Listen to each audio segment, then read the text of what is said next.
Okay, so I wanted to let everyone know that I was planning on buying the GTA Trilogy remastered day one or day two. I wanted to wait a little bit to see if there were any frame rate problems or if there were any graphical problems or anything, just to make sure that everything was solid with it, and to make sure it wasn't messed up. I didn't want to like jump in preemptively without any sort of preparation. So I waited, and there have been some screenshots that have come out. There have been some video that have come out.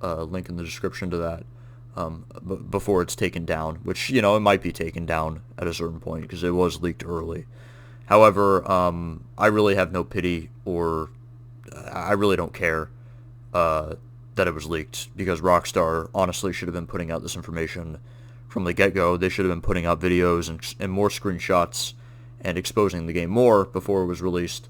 But I wanted to make this video just as a sort of warning to you guys of what's going to happen with this new version. There are gameplay improvements. There's a weapon wheel. There's a slowdown system where, when you open up the weapon wheel in GTA 5 and it goes into slow motion, it does that in this new version.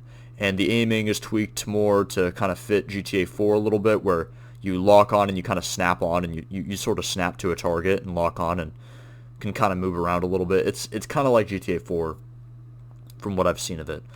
But there have been some huge downgrades to this. So if you look at this list here, this is the amount of songs that were taken from this game, or that were removed.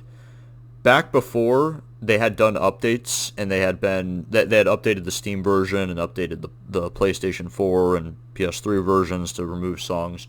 They had removed the Michael Jackson songs already before, and the Ozzy Osbourne stuff, and Rage Against the Machine and things like that. They had already removed that before. But Vice City took a massive hit this time.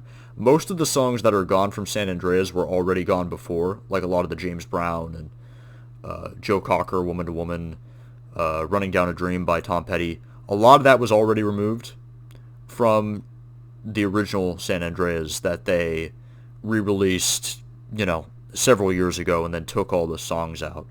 But GTA Vice City took a massive hit, and I think it's good to let you guys know, just for your information, because I know that my channel, a lot of the people subscribing to my channel would have subscribed to me because of my GTA video, so a lot of you, I would assume, have an invested interest in this remaster, and I'm not telling you to not buy it. I'm just trying to tell you guys what is in store for you guys if you do buy it, because it seems like there's going to be some controversy around this. The game has not come out yet as I'm recording this.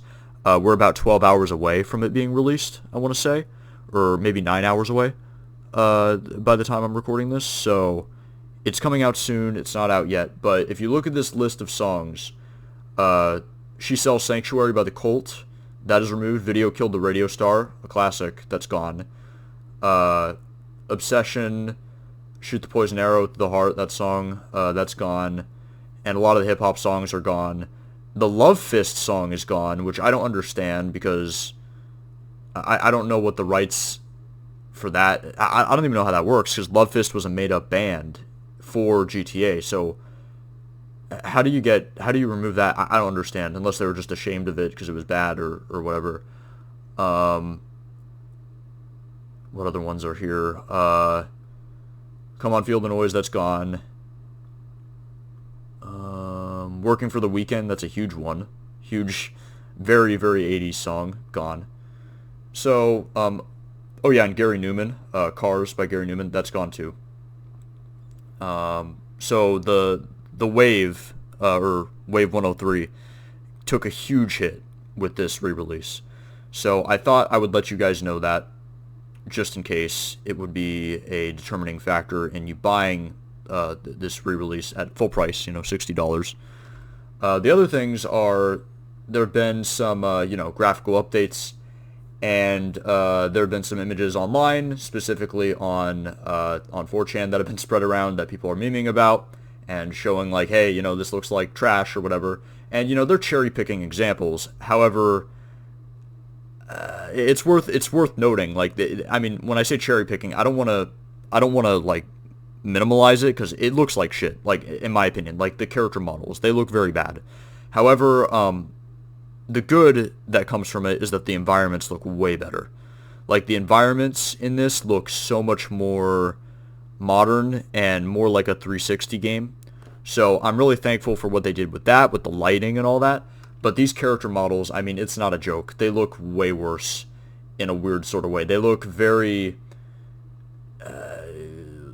very cartoony in a weird way. And their eyes, it's like that Mass Effect Andromeda effect, where their eyes are like doing that uncanny, like wide open, like a Clockwork Orange, like they have their eyes forced open. It's that kind of thing.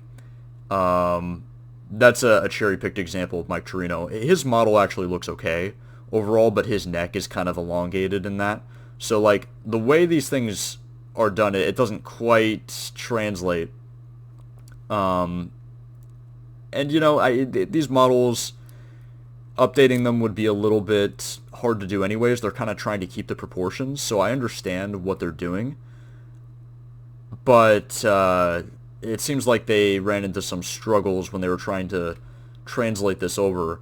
This is one example that was really going around, that, like, you zoom in on the 9 there. I don't know if you guys, if you're watching this video, look at the 9, and if you see a 7, you're not hallucinating. That's literally, they took, I don't know what happened. I guess the original model was a 7, and it looks like that. It just looks terrible, unless it's fake. I have no idea if it's fake. It seems real, though. Someone seemed to have discovered that. And then the view distance is a lot better, which is nice, but is also, it makes the world feel smaller. It was kind of one of those things where it was nice to have that fog effect, because it felt like you were actually traveling from Los Angeles to San Francisco, which obviously in real life would take a long time, so you kind of had to suspend your disbelief a little bit when you were driving there, that you felt like you were driving from one side of California to the other. But when you can literally see San Francisco from LA, it looks pretty stupid. Like, when you're on top of the helipad and you can look out and you can see the Golden Gate Bridge, it looks kind of dumb.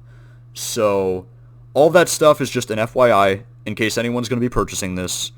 I've decided to delay my purchase because of this, and that's unfortunate.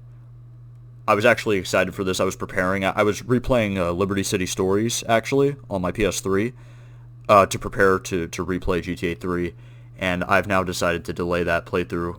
So that's unfortunate. That's unfortunate, but I don't know. Maybe they'll update it.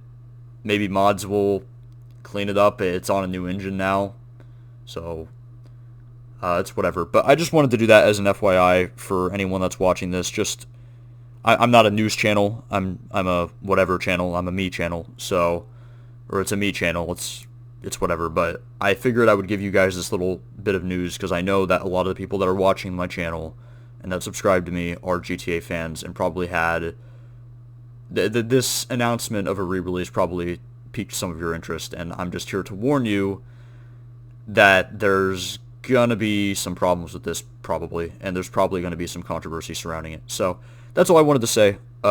Thanks for watching. I'll see you guys on another video later. Take care. Have a good one.